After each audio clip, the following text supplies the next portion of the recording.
Yaani kuwa na sharp mind. Sijui kama tunaelewana. Kuiba teknolojia na kufanyia kazi. Mtu anakujengea nyumba mpaka inakamilika hujajua hata matofali yanachanganywaje. Hata hujajua simenti inaikwaje. Yaani atakuwa ukipita pale mara 2 mara 3. Unaweza kuanza kugundua kwamba hili tofali lina simenti na ile halina. Yaani mtu anajenga banda la nguruwe, anapaka udongo, hapo hapo anapaka simenti na wewe ulikuwepo pale. Nani alisimamia? Fulani. Wakati unasimamia unakuwa unafanya nini? Unachati hapo. Unaambia tumeweka tofali 20, sawa. Ongeza. Pesa mzee, wamesema unahitaji 200,000. Za nini? Kazi yenyewe ngumu mzee, yani mimi niko nishachoka zangu. Anatamani hata nirudi nyumbani yani mzee. Afu hapa hata internet hakuna. Wait. Don't be slave of internet. Yani wewe huwezi kuishi bila internet. Na siku ikiwa haipo tena utakufa.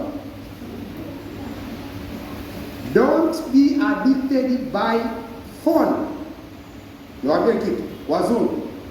Si mnapenda kuwasikia wazungu akija kazini asubuhi, akivua nguo, wazungu wengi wakifika kazini anabadilisha nguo zake za nyumbani na nguo za kazini. Hicho chumba cha kubadilisha nguo simu anaiachaga hapo. Ataichukua jioni wakati anafanyaje? Unless otherwise awe na mtoto mdogo, akitaka kujua kama mtoto ana shida, kwa hiyo anaweza akaja kuiangalia mara 2. Lakini kwa ajili ya mtoto. Na anaweka milio kwa ajili ya mtoto tu. Kitu kingine hakuna. Sasa sisi, yani unakuta mimi nakutanaga na watu barabarani mpaka naonea huruma. Kashikilia nyama na mkono huu, ameshika mkono hapo mmoja na mkono huu, mkono mwingine uko hapa na mkono mwingine kanyanyua kama mambo anayetaka kukojoa. Alafu anayumba barabarani unamuona huko na kule. Sasa unamwangalia, hivi kijana una shida gani? Haya maisha yangu leo kuna maisha mara 2. Ukikata hiyo simu ukatembea vizuri barabarani unapata shida gani? Tumsifu Yesu Kristo. Tunaelewana? Vijana wangu wapendwa, na wapenda sana. Iweni fungutieni hapa. Aka kamazi usikaonee huruma. Baada ya siku chache tutakachimbia chini. Lakini kama umefanya kazi duniani ili tukukumbuke. Jina lako litabaki duniani. Your destiny is in your hand. Sijui kama tunaelewana vile. Yaani maisha yako yako mikononi. Taifa hili ni la kwenu. Niye ndio mtakaoamua liende hivi, liwe taifa la foni kwamba muda wote ni chatting na nini, hatufanyi kazi, tunaishi ujanja. Watakuja watu watakuja kuwatawala na watachukua nchi yenu kama mkiendelea kwa mzaa hivi. Yaani utaona nchi yako inachukuliwa ukiwa unaona hivi kwa macho. Be strong. Be determined. Fanya kazi. Iweni watu nilikuwa nimeenda mtembelea kaka yangu kule Ruvu.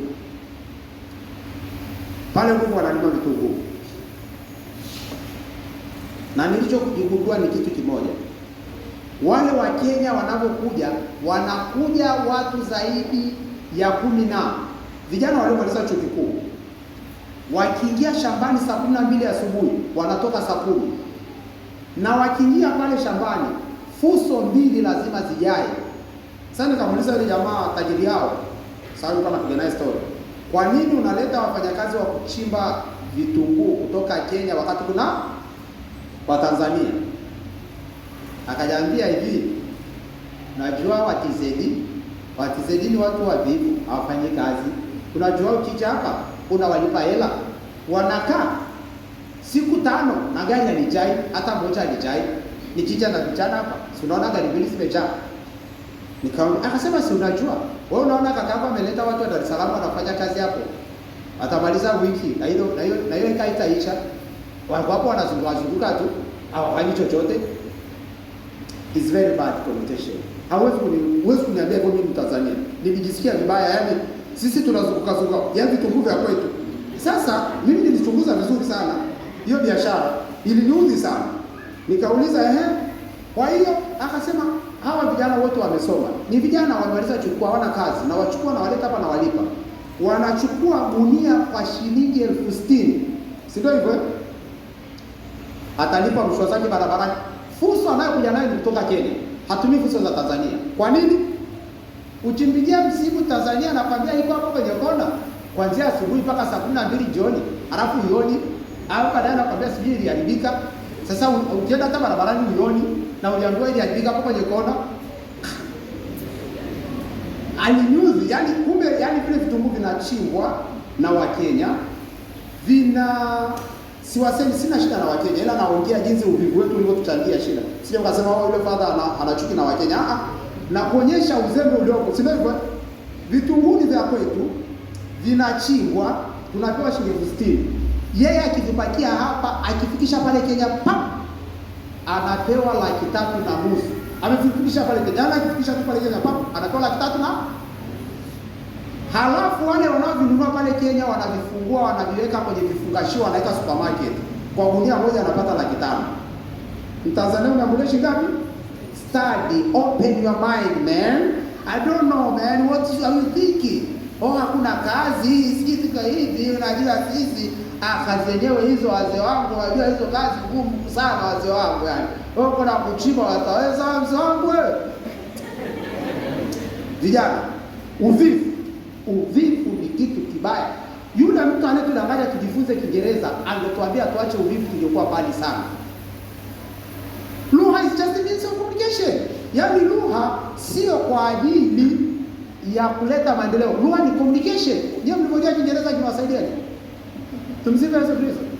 Mimi naongea Kiingereza changu cha kilicho is not mean the English, lakini nimesafiri nacho, nimeishi nacho Ulaya, nimekaa nacho kila sehemu na kimenisaidia na bado naendelea kuishi. Lakini nafanya kazi. Ufanye kazi. Kazi ni kila kitu katika maisha yako. Sijui kama unanielewa. Ufanye. Kuna siku moja kijana mmoja aliwahi kuniambia kwamba baba yangu ananipanga pocket money, lakini nimeikataa, nikamwomba baba yangu kama anaweza akampa fulani, nikawa nafanya kazi bure kwenye kampuni yake. I don't know you are getting the mentality. This is European mentality. Yaani ile pocket money baba yako anayokupa ampe ile jamaa ambaye anatengeneza nyumba hapa, ili wewe uje ukabebe zeje hapa bure. Mtanzania anaweza kufanya hilo? A concept, kwa sababu yule jamaa anataka acquire knowledge how they make, because later in the beginning is the nini, ataanzisha kampuni yake, lakini yeye na kampuni lazima awe na nini, na uzoefu. Sasa yeye anaona hivi hela anavyopewa na baba yake haimsaidii chochote, yeye anataka aanzishe kampuni, ana mawazo makubwa, anataka afunguke, na alifanya hivyo. Baba yake alilipa, sisi tuite rushwa au tuite nini, amelipa kwenye kampuni akabebe zeje bure, ili afunguke akili. Zege inachanganywaje? Ukifanya kosa hili inatokea nini? Ukifanya hiki inatokea nini? Ili baadaye aanzishe kampuni yake ya ujenzi. Tumsifu Yesu Kristo. Sitaki kuongea mengi, lakini uwe unafanya kazi. Fanya kazi. Acha lawama za ajabu. Kaka yangu, mara shemeji yangu anaona wivu kwa sababu ya hela za kakangu. Fanya kazi. Kwa hela za kakangu za kwako. Fanya kazi. Yaani usipofanya kazi jisikie vibaya. Mimi nalalaga mara nyingi saa 6, saa 11 nishaamka kwa ajili ya ibada za hapa. Na kuna wakati katika maisha yangu niliwahi kuishi nafanya kazi usiku na father unatufunga kamba. Ngoja niwaambie kwaje. Nilikuwa nafanya kazi kwenye nyumba ya wageni. Sasa wageni wengi wanafika na Turkish inatua Tanzania saa 9 ya usiku. Sasa wengine wanaondoka na Swiss Air inaondoka saa 5 usiku. Kwa hiyo watu wakimaliza kula inabidi wapeleke airport. Sasa siwezi kufanya safari mpaka airport alafu karudi nyumbani kwenda kulala ni saa 1 ili nirudi nje kachukue wengine. Kwa nini kwa ajili dereva? Ni kwa nini nimlipe dereva kazi ambayo naweza nikaifanya mimi? Fanya kazi.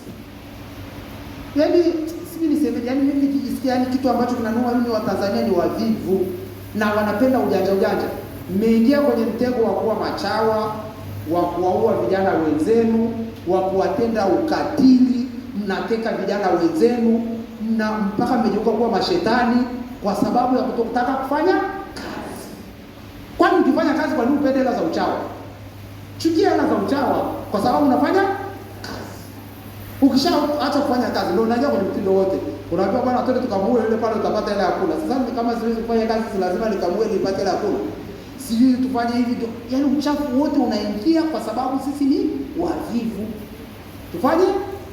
Ndio matokeo yake wewe unalima vitunguu, unapewa 60,000, wenzako wanapata laki. Walinyambia wale Wakenya, sio kakangu walinyambia wale. Ndio wakuta pale wanakuna hizo vitunguu. Iliniuma sana. Nikasema ndio tulifikia hatua hii. Vitunguu tulimesiza, alafu sisi tunapata hela. Tumsifu Yesu Kristo. Sitaki kuambia vitu vingi sana. Masomo yanaongea mambo mazuri sana. Unyenye, kukubali kufanyaje? Kuelekezwa. Na ndio maana anasema usipotaka unyenyekevu, ufungiwe jiwe la kusaga na utoswe. Tumsifu Yesu Kristo. Basi tuendelee na wimbo wa sadaka. Ndio. Nini inafuata? Maombi? Sawa. Basi wale wa maombi wale.